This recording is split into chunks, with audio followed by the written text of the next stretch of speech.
It's time for the B-A-Q-A, the B-A-Q-A with Tiffany, the B-A-Q-A, no Mandy, the B-A-Q-A with Farnoosh Torabi. Ow, it rhymes. Honestly, every time Mandy's not here, the person sitting there, somehow I figure out a way to rhyme. Okay, somebody needs to sign me to a deal. Okay, so in the studio today. That should not be hard. You're Tiffany Alicia. That should not be hard. Well, I'm super excited because I have Farnoosh Torabi in the stew today. She is one of America's leading personal financial authorities, hooked on helping you live your richest and happiest life. She's also a friend of mine. She's so dope.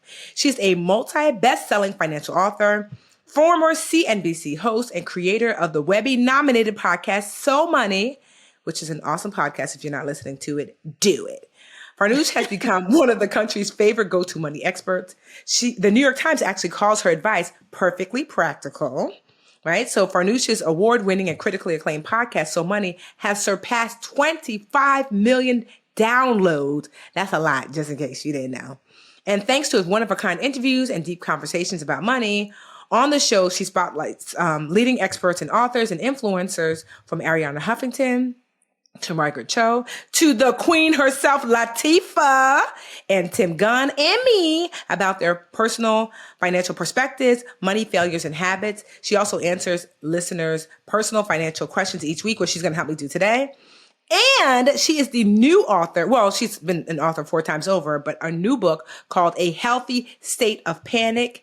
And what's so awesome is, like, if you're listening to this, that means the episode that we did a couple days ago, it's all about Farnoosh and her new book. And honestly, I think you need to hear and go back and listen to it, because Farnoosh really helps to turn fear on its head and how you can use it as a tool for, the things that you're seeking. And we're going to talk about it, in this episode too, but with BAQA. But I think you're going to love that episode. So go listen to it. Welcome to the stew, Farnoosh. Thank you. Thank you for that generous introduction. No problem. Do you ever have like a nickname? Was it just always Farnoosh or like Noosh?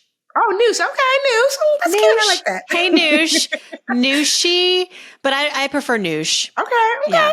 I like You're allowed. It's like, it's not like you don't need permission, but it's like, if you know me, and like, I don't really share that with people, but here we are. World Noosh. I know. Sometimes people are like, hey, Tiff. And I'm like, I don't mind Tiff, but literally nobody who like, I'm trying to think. Do people call me Tiff? Like my friends? I just texted you. I said, hey, Tiff. Because I feel like sometimes when you tell stories with yourself in it, you say Tiff. So then I thought maybe she likes that. Well, you know what? It's not like a thing. I'm like, I feel very neutral to it. Like if someone calls me Tiff, I'm like, that's fine, but it's not like, ooh, like, yeah. So, but like my real nickname, because my African name is Adochi. And so my real nickname is Ado, which is like the first half of Adochi. So like my nieces and nephew call me Auntie Ado. My sisters call me Ado. And so it's weird when my family calls me Tiffany, like, because it's like, who? Oh, that's right, me. But yeah. So we have I'm glad you're in the stew because we have some questions to answer today. And, we could use your advice. So let's see. I think, okay. This one is anonymous. This is very exciting. So, hello. I'm assuming they're singing this because they're a Broadway actress. I'd like to remain anonymous if this question airs. It is, girl. I'm a Broadway actress, and I'm wondering how to save for retirement. 1, A, work is sporadic, and B, sometimes the work is W-2 union work, and sometimes it is 1099 gig work. How do you set up retirement when your work is generally temporary and sometimes not connected to a retirement package? What does setup look like? I would love to benefit from an artist series of people who don't hold your typical 9-to-5 job. Thank you for all that you do and creating this safe space. And so, you mean like she would just love if me and Mandy did a series of like financial advice for people who don't have 9-to-5s. Oh, that's actually a good idea. Let's see. What should we call her? So Kristen Chenoweth? We'll just call you Broadway. Hey, Broadway. So what say you, Farnoosh? Like, Broadway is like, girl, I'm thinking about retirement, but I get this random money here and there. So what do you think she should do? Yeah. So I was really curious at one point about how much Broadway actors and performers earned. And I posed that on my podcast because I was going to see Aladdin and I was like, oh my God, this work is not light. You're working, 6 days a week, sometimes 2 shows a day, right? So it's hard and you can't have a side hustle. Like you're not also investing in real estate or also have like a, passive income. These people they're giving their lives and their livelihoods to their work. And so the idea of like, but they make about, if you're a star on Broadway, you could make a healthy 6 figures for that run. So I'm not going to assume that's what she's making, but even if whatever you're making, I think that for those who have inconsistent pay, when you have the pay, you have to commit to taking, I would say, more than average. I would say 20 to 25% of that and putting it away towards investing, because there may be months where you're not earning. So your savings rate, your investing rate rather, should be higher, but it's going to not be every month, right? And so you just have to kind of commit to that. And as far as where you're putting that investment, I mean, some of that money, she said, is coming through a job where there might be a retirement package. So start there. Okay.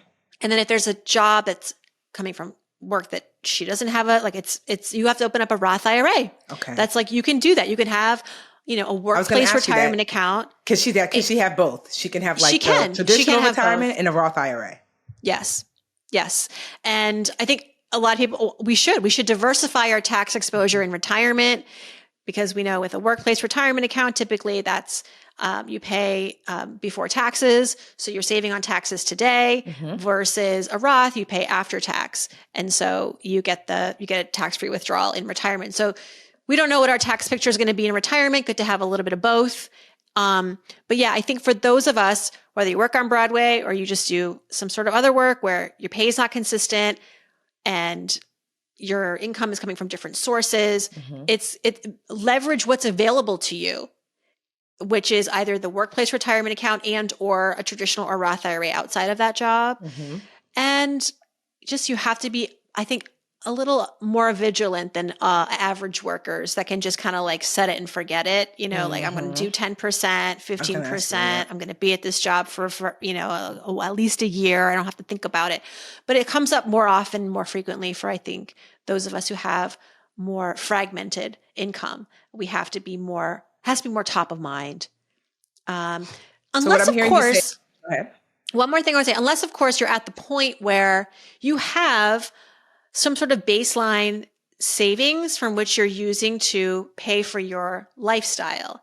And, that's the ideal, that when you have this sort of work that is disparate, the income is disparate, that you kind of save enough to the point where even though there are gaps in how much and when you get paid, your lifestyle does not, like your cash flow does not change, because you have that sort of foundational savings to support those months where maybe you're not making the money.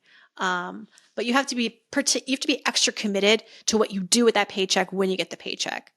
I call it pay the pot. So like, it's like when you first start working for yourself, it's like, no, don't pay me, pay the pot. So the pot can pay me a consistent income. Yes. You know?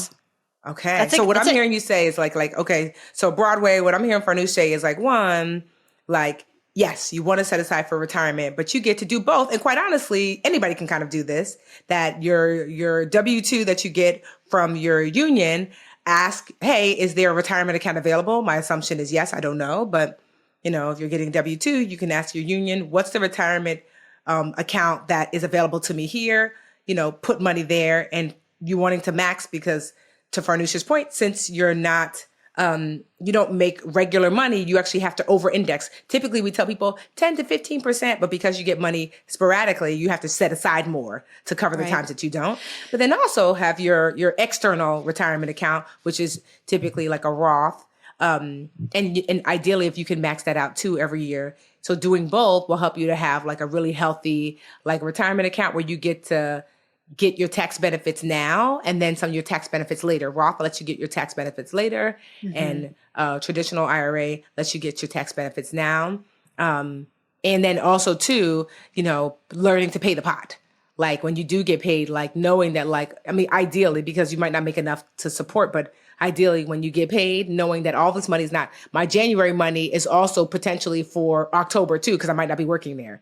And so pay the pot and let the pot pay you ideally consistently. Did I wrap it up good, like what you shared? Yeah. There's also a really good book. It's called Tipped. And it's by Barbara Sloan, who's been on my podcast. She's a financial expert. And she writes about achieving financial freedom for people who work in the service industry, who may not have consistent income, or really, I mean, the book is dedicated to those of us who thrive on tips. But I think there's a lot of gems there, even for those of us who work maybe sporadically. Maybe we don't consider ourselves service industry, but we do have what is sometimes inconsistent pay or seasonal work. And Barbara really walks you through how to streamline that so that you're not feeling like there are months where you're going without, that you, to your point, you've done enough where you've paid the pot, and whether you work in January or November or September, that it's all going to fuel this sort of cycle that you've created and is going hummingly. You know, I forgot to do the disclosure. Y'all know, me. Sue your grandma, not us. So this advice is not to be taken with anything less than the super grainest of salts. What does that mean? That means neither myself or Farnoosh are your financial advisor. We're not your attorney. We're not your doctor. We are just your fun and fabulous financial internet cousins. We just shoot the breeze. So you're going to hear the advice. Then you're going to run it by the people that you pay, which is not us. And then you're going to use your advice based upon, like that advice that you get from those folks. Okay. So remember, this is really made for, just a little bit of entertainment. That certainly, this is not advice that you're supposed to just take and do exactly what we say. So hopefully that is helpful. See what I did there? Because I was like, ooh, there's a little fear. Because I'm like, child. Oh, yeah. Fear yes. got me some insurance the other day. Ooh, so yeah. Like insurance for yourself or insurance for the business. Like, yes. I'm not an LLC. I'm an S corp, and so it's not to be assumed that if somebody sues me, I will have some legal recourse. So I somehow I've gotten.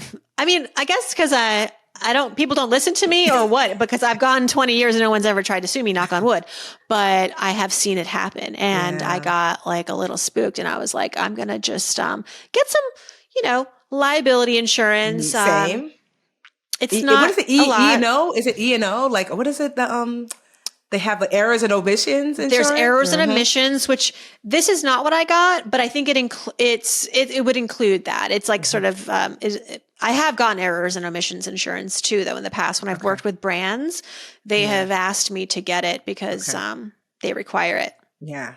So speaking of fear, so what I love, this is such a great conversation, like before we answer our second question, leads into your book, like, so on the surface, it would seem that kind of like that fear in general is a bad thing. But you just in this quick conversation we had about getting insurance, fear like had me thinking like, wait a minute, is my insurance up to date? Let me make sure. Right. So fear really was like a wake up call to make a change that is to my benefit. And so I feel like, isn't that what your book is about? A healthy state of panic. Well, thank you for that plug. Yes, it is all about how fear is turning you inward. And when fear shows up, your job is not to try to destroy it or try to pretend it's not there, because being fearless is what's cool. It's to say, what are you doing here? Why are you here? And sometimes fears are irrational, but many times, especially when it involves questions around money and work, high stakes, it's there to try to protect us, to try to get us closer to a better answer, a better landing. And I mean, like I said on your show earlier, I think every time fear has shown up in my financial life, in my career, even if I found that the fear wasn't being honest with me, because sometimes fear can be dishonest with you. It's telling you a false story. But even just recognizing that has opened doors, has been breakthroughs for me. So I've never been the kind of person who can just be like, oh, shoo, fear, or I'm fearless. Like, I don't know. I can't do that. Also, what privilege is that to be able to like think that you could just walk through life without paying attention to fear? Yeah. Because somehow you can afford all the consequences? Yes. I can't. I don't know anybody, save for maybe a few people, who can just take all the risks and afford all of the whatever comes on the other side of that risk. And so I think this is only toddlers Like, they're like, girl, whatever it is, she got it. But thank God toddlers have fearful adults around them, exactly. That are putting up the baby gates. Oh my God. Yo, kids are just, I was watching this like random video on Instagram because I just like, ugh, because sometimes the world could be such a shit show. So I just love to watch like random funny memes. This poor boy, he had like, these little capes on, Superman cape or whatever. And he was like, Dad, look, he couldn't have been more than like 4. Top of the steps, he jumped from the top to the bottom. Oh my God. And you could hear the thud, boom. Oh. And the way he got up, like an 80-old man holding his back, breathing heavy, like his dad was like, wait, I didn't know he was going to jump down the steps like that. He was like, his dad was so calm, which is such a dad thing. He was like, don't let that cape gas your head up. That's what they say. He was like, bud, he said, don't ever, ever do that again. You all right? You all right? The little boy's just leaning against the wall like, oh my God. Because meantime, I know. Like, but what's so crazy is that because that baby was fearful, he was like, he really did believe I have this cape on. So clearly. Yeah. They think they're Superman. Yeah. And so, but to your point, like the fear of like, we put up those gates for them, but because fearlessness actually is dangerous because it's psychopathic. Yes. He didn't realize like, bro, you could have literally broke your neck because he didn't. So fearlessness, I mean, as much as we like, I always say, I was saying in our last episode that Farnoosh is the new PR agent for fear. I've rebranded it. If that's what I go down, if that's on my tombstone, I would be a happy mama. Like, I love the idea that we are giving fear a chance. Yes.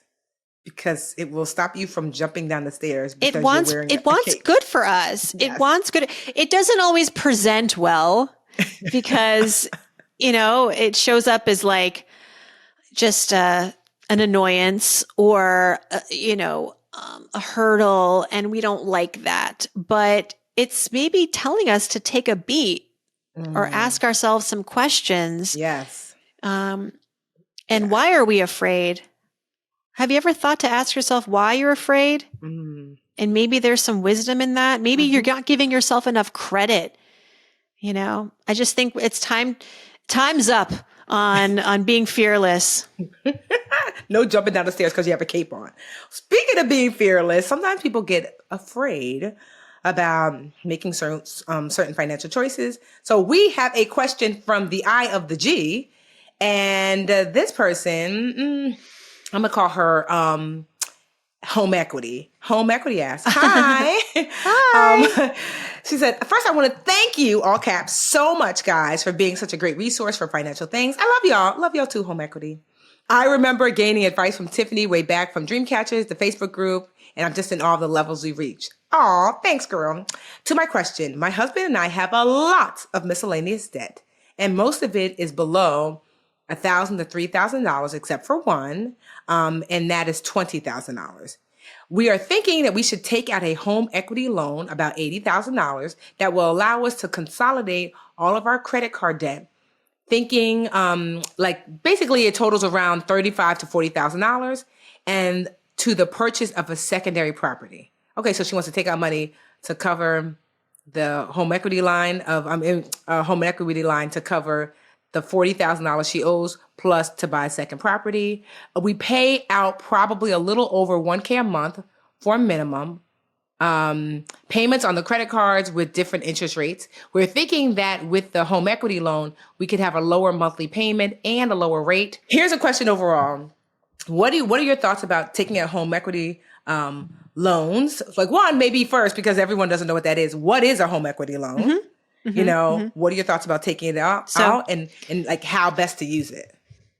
Great question. And I think that she's got a healthy fear of this debt accumulating, just being on the interest treadmill to nowhere. And I think that in this country, we demonize debt and we think, oh my God, taking out another form of debt to pay off debt, that's just like, bad form. But I think this could potentially be a good creative way to solve the credit card debt crisis that she has. Now, let's take a step back. What is a HELOC, a home equity line of credit, or a home equity loan, which are, they have similarities and they have some important differences. The similarities are that This is credit that is, or debt or a loan that is based on the equity that you have in your home. Okay. So if, let's say you have a home that's worth $300,000, your mortgage is $200,000, you have $100,000 in home equity, right? That's like what is, if you were to sell that house, that's what you would take out. So you can go to a bank and say, as collateral, I'd like to put my house up in exchange for some credit from you, a loan or a line of credit. And that's what they call a home equity line of credit. So the bank basically takes your equity and holds it hostage and then gives you either a line of credit, which is sort of like a credit card with a line of credit against that home equity, or a loan, which would come with a fixed rate and a term. Depending on what you need this money for, it may make sense to have a line of credit versus a loan. Mm-hmm. I'll get to that in a minute. But when it comes to whether or not to take out a HELOC or a home equity loan, I think a lot of people like to do this when they do have, let's say, high interest debt, mm-hmm. and they want to use a HELOC or a HELoan, which right now the rates are about mortgage rates. They're about 7% to maybe 8%. That's with good credit, excellent credit, mm-hmm.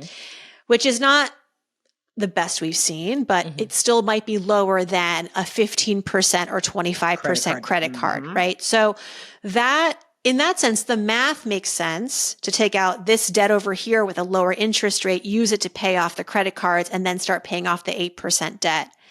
The risk, of course, is that it's your home equity that's tied to this, as opposed to a credit card, which has no collateral. But if you're, in a financial bind or your house drops in value, there's some risk. But again, I think one thing to keep in mind when you're taking out a home equity, whether it's a line of credit or a loan, and banks will insist upon this, is you don't take out the entire equity. Mm-hmm. You take out a portion of it, usually no more than 80%. In this case, it sounds like maybe even less than that. Mm-hmm. So the risk gets lesser and lesser the lower the amount of equity you take out, because you'll have to pay that back. And depending on your job security and your, the value of your home and all that, it's important to take into consideration all of that.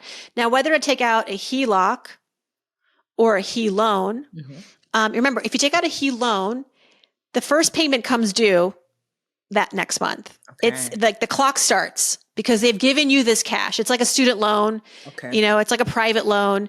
You take it and then you got to start paying it back right away. If you don't need the money right away, because maybe you're using this for like a home renovation project or an emergency, you don't want that. You want a home equity line of credit. Okay. Which means you can draw on this like a credit card as much as you want, as little as you want, as frequently as you want, but then you got to start paying it back like a credit card.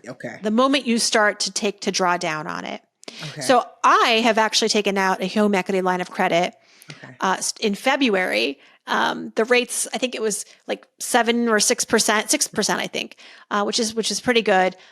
One thing I will tell you, your audience, a lot of banks have gotten out of this business. Okay. It's not a very profitable business for banks. Mortgages in general are not that much profit. And we've heard big banks talk about how like they're not investing in like their mortgage departments because it's just the spread was never, especially in the pandemic, 3%. That's a very low spread for a bank. Yeah. So HELOCs, I think there are just a few banks, big banks that offer them. So do a search online. You can go and apply online and get your rates, and it can be pretty quick. You can get this probably in a month if you have all your ducks in a row and you stay on top of it.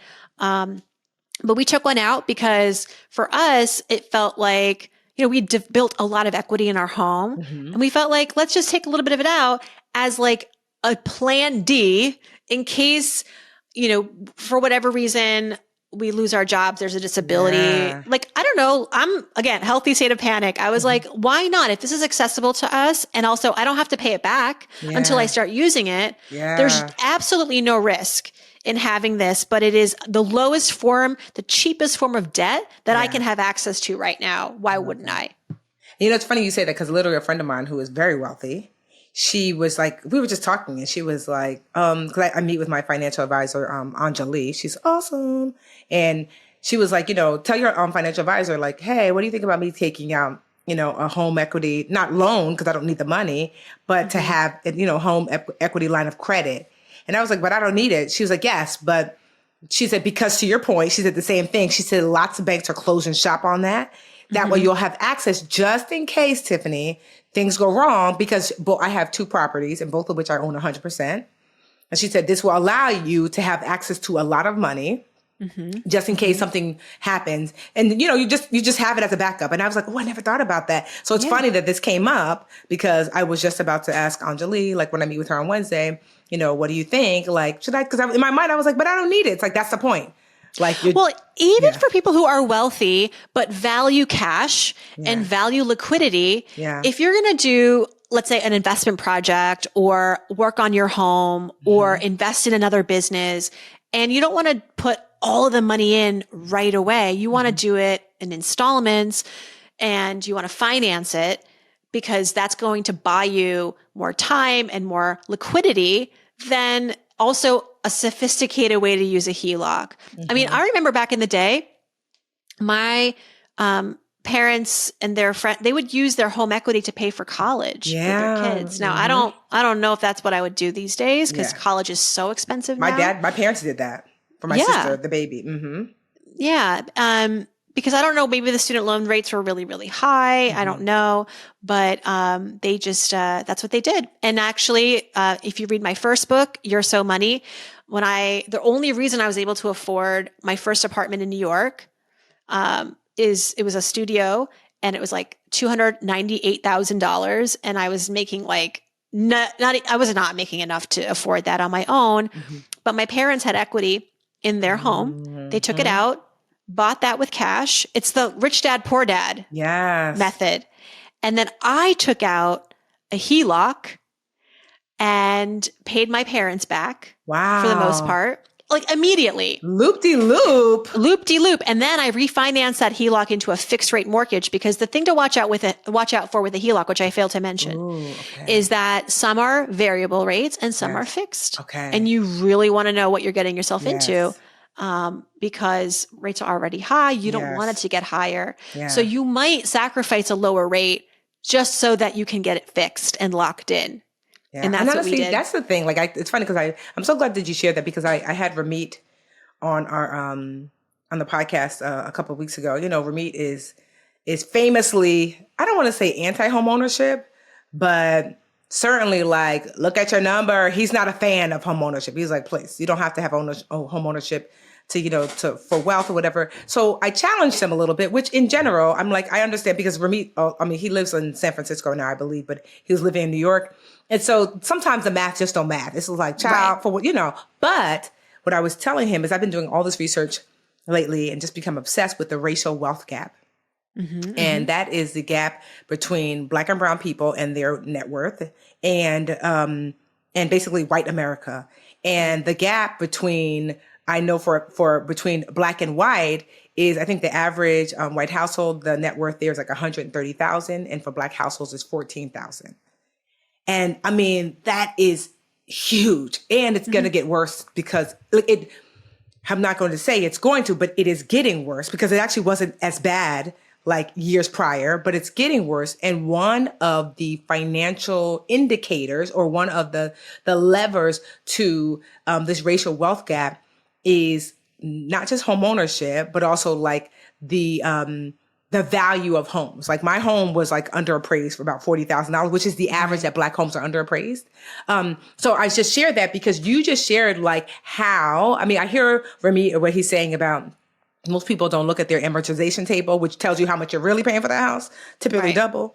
So the math doesn't always math, not always, but I push back on him to say, I hear you, but one of the reasons where there is this gap in wealth between brown and non-brown is home ownership. It doesn't always work out, but when it does, like your parents were able to set you up for your own home. It's like, because what else do they have access to if they did not have that home? My parents too. They bought their house for $250,000 when I was 9 years old. Their house is worth over $1 million now. Yeah. And so if something were to happen, my parents could, and it's paid off, they could tap into that equity and do something for their kids if something were to happen. Not so easy to take a loan out against your stock investments. I mean, you can do that, but that's very sophisticated. And by the way, when you sell your home and you pull the cash out, yes, you have to deduct for in your mind. You're like, okay, well, I feel like I'm rich because I have all this cash, but actually I've put in so much money that maybe it doesn't matter though, because I got the cash now and I'm moving on and I don't even have to pay tax on that because there's, up to a certain amount. So you have mobility. When you sell, you can use that money like tax-free right away. And I'm not anti-stocks. I'm not saying real estate's a better investment, but I do think that when we get into like amortization tables, the average person doesn't care about that because the truth of the matter is when you sell your home and that cash goes into your bank account, you can move quickly and well with that money. And it doesn't matter what you did. You made it work. You got here. Yeah. Every time I've sold, I've moved up in life. Yes. And it goes back to my parents getting creative with that HELOC. Yes. And I it can't say gives that can be regular people repeated. an opportunity to have access to amount of money that they would not have access to.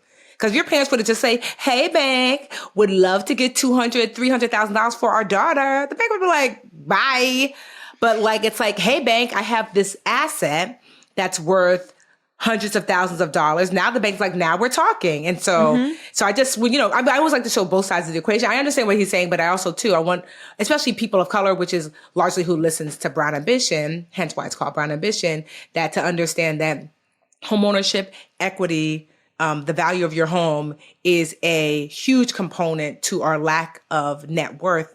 And like, that is the thing I'm going to be leaning like a lot of my energy into is like, how do we get more Black and brown people to home own in a way that does bring wealth? Yeah. But so, yeah. I mean, I appreciate the message just because I think there's a lot of shame around someone who doesn't own and them thinking that they're not actually an adult or they're not actually financially successful and they'll never be financially successful. I think that is an important message and a myth to dispel.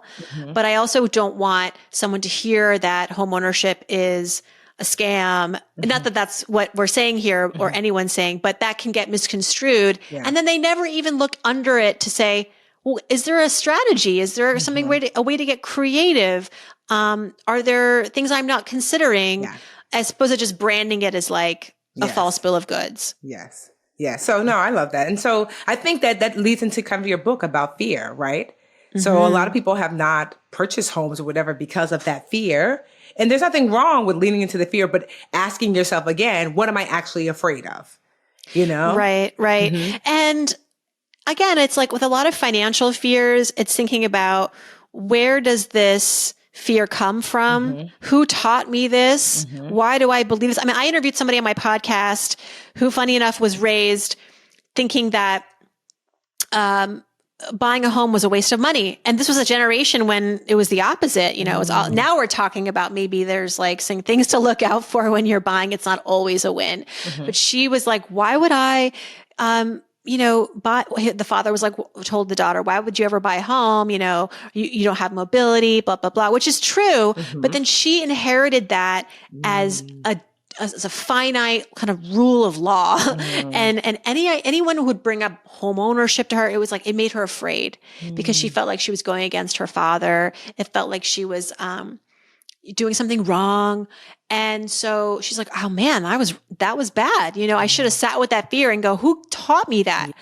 We learn about money from so many people, so many influences, and sometimes we're grateful for it. And sometimes we need to just kick those fears to the curb, but you have to recognize the source so that you can begin to rewrite that narrative for yourself. And so whether your fear is to own or to rent, question where that fear is coming from. And is it legit? Is this actually what you want as opposed to what, the fear is suggesting, because that fear has attached itself onto you from your mother, from your father, from your culture, from your friends. I would also say for anyone who's afraid of big decisions around money in their financial life, whether it is the fear of, talking about money with a partner, because then that's going to lead into a fight, or fear of starting a business because then that's going to fail. Thinking about what if you don't do the thing? What if you don't start the business? What if you don't have the conversation about money? What if you don't get your ducks in a row and pay off that debt. I think that there's something scarier awaiting you potentially, which could be an unactualized life. It could be a relationship that dead ends, because we all know when you don't communicate about anything, that's never good.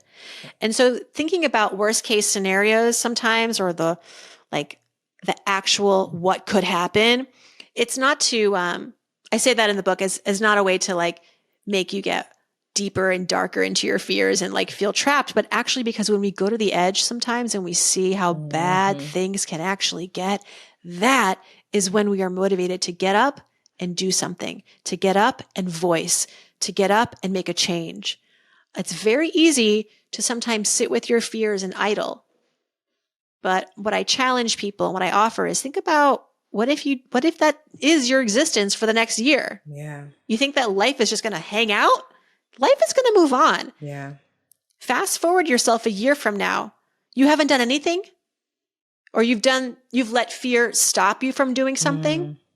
What does that look like? I always Are say, you okay with that? That 5 years is going to pass either way, God willing. So it's like, where will it meet you? Stuck, or actively like choosing the life that you're wanting to live? Where will it meet you? It's going to pass either way. And just accept that there are going to be failures. Just accept that things won't always go your way. But I think that a life of mobility and action is far better than a life of stasis. Yes. And just being overwhelmed to the point where you're afraid, you're letting your fears stop you from making a decision. Instead, let your fears propel you to do the thing. No, I love that. Thank you so much, Farnoosh. So where can the girls and the guys, because we got like two Everybody. people. Yes. We always tease, so we call the guys who listen to our show Jerome, because it's like one time, like I think I met this guy, his name was Jerome. I'm like, it was like the first guy that ever came up to me, was like, oh my God, I love your podcast. I was like, you listen? And he was like, yeah. So since then on, I'm like, oh, hey, Jerome. There's like three of y'all. But where can the girls and Jerome listen? Jerome, if you're listening, go to ahealthystateofpanic.com. And if you purchase the book before it launches officially on October 3rd, make sure to get your bonuses at the website. Some really, really valuable stuff headed your way if you support the pre-launch, which we know is a really important time to support authors. It's like what decides whether your book will show up in a bookstore, whether you make a bestseller list, all of that important stuff. No, I love that. ahealthystateofpanic.com. And if they want to follow you on the social, I know that you said you have just one that you really lean into. Where can they do that? I'm really leaning into Instagram. Yeah. Okay. At Farnoosh Torabi. So thank you so much for coming, Farnoosh. Thank you, Tiffany. Thank you so much. I hope y'all enjoyed listening to BAQA. If you have questions that need answers, I just want to hear, your favorite internet financial cousins chat about it. You can go to brownambitionpodcast.com and click contact us and ask questions there. You can slide into the DMs on Brown Ambition Podcast on IG. Tweet us, the BA Podcast. Or just even email us, brownambitionpodcast@gmail.com. Somebody go tell Mandy I remembered it all, because usually I'm like, girl, I don't remember. But I did it! So yeah, we love your questions, and we try our best to answer them with kindness, clarity, and hopefully information. Until next week, bye y'all. Hey, BA fam, we're on YouTube, woohoo! Thank you so much for watching. Please like this video and subscribe to the channel. And while you're at it, why don't you go over to that little bell icon and just tap that for us. Show the BA fam how much you love us. And that way you'll also get notifications when new videos drop. Also, share the channel with a friend. We're always like, tell a friend, tell a friend, tell a friend. And thank y'all so much again for all the support.